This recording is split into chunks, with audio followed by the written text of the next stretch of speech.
Découvrez le tricycle jazz. Maintenant, je vais vous montrer comment l'assembler. Voici les composants. Le cadre avec la selle, la poignée pour parent, la roue, le garde-boue, les pédales, la capote amovible, le sac avec fonction sac à dos. Le montage commence par le dépliage du cadre et de la selle ainsi que le montage de la poignée pour parent. Ouvrez les arceaux latéraux à l'aide du bouton de verrouillage, puis dépliez la selle du vélo jusqu'à ce que vous entendiez le son du clic. Glissez maintenant la poignée pour parent et bloquez le levier de verrouillage. OK. Maintenant, dépliez le guidon du vélo jusqu'à ce que vous entendiez un clic et puis refermez les arceaux latéraux. Tirez ensuite l'essieu arrière du vélo et verrouillez-le.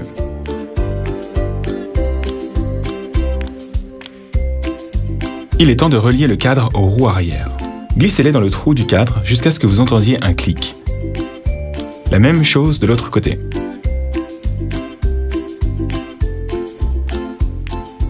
Étape suivante, installez le garde-boue sur la fourche de la roue avant et soulevez le levier reliant la roue avant au guidon. Placez-le dans le cadre du vélo. Maintenant, c'est au tour des pédales. Placez-les dans les trous de la fourche avant jusqu'à ce que vous entendiez un clic. Maintenant, bloquez-les avec ce levier si le tout petit peut pédaler de manière autonome. Si votre enfant est encore trop petit pour cela, vous pouvez déverrouiller le levier et utiliser la fonction roue libre. L'étape suivante est la capote amovible. Fixez-la à l'arrière de la selle jusqu'à ce que vous entendiez un clic. La capote se replie et se déplie facilement. Si vous voulez protéger le tout petit en cas de fort ensoleillement, dépliez-la au maximum en ajoutant la protection. Et enfin, la dernière étape, le sac. Grâce à ses sangles, il peut être porté comme un sac à dos. Avant de l'attacher, enlevez les sangles, suspendez le sac à la poignée et attachez le velcro sur l'axe arrière du vélo. Ce vélo est équipé d'un repose-pied réglable. Dépliez-le et assemblez-le facilement en tirant sur le levier et en réglant la position. N'oubliez pas que lorsque le repose-pied est déplié, il faut toujours désactiver le verrouillage de la pédale de la roue avant. Si votre enfant peut pédaler de manière autonome, le guidon peut être relié à la roue avant. Si ce n'est pas le cas, laissez le bouton sur le garde-boue jusqu'à ce qu'il se verrouille. N'oubliez pas d'ajuster les sangles. Vous le ferez facilement en quelques mouvements. La poignée pour parent peut être facilement ajustée à votre taille. Déverrouillez le levier, appuyez sur le loquet métallique et réglez la longueur de la poignée. Assurez-vous que tout est sécurisé. Et quand le petit est prêt à rouler de manière autonome, vous pouvez modifier le vélo en quelques gestes. Sortez la capote amovible, enlevez le sac, démontez la poignée pour parent. OK.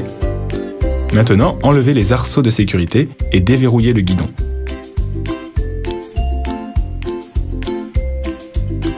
Retirez les sangles, tirez-les d'abord par la boucle à l'avant du vélo.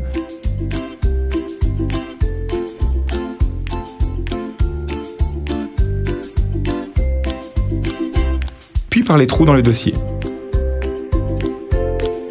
Maintenant la sangle d'entrejambe. Enlevez la vis fixant la selle et la vis fixant la sangle sous le siège. OK.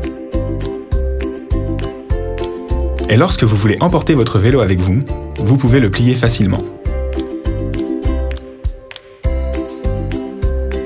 Rentrez la poignée pour parent et ouvrez les arceaux latéraux en appuyant sur ce bouton de verrouillage. Tirez le levier sur le guidon et repliez-le. Tirez maintenant le levier de verrouillage de la poignée pour parent et rabattez le dossier du siège sur le cadre. Installez la capote du côté roue arrière. Oh, voilà. L'essieu arrière du vélo est replié sous le cadre. Une fois plié, le vélo prend très peu de place. Lorsque les roues arrière sont dépliées, il peut être tiré comme une valise en tenant la poignée pour parent. Si vous voulez démonter les roues arrière, appuyez sur ces boutons sur l'essieu arrière.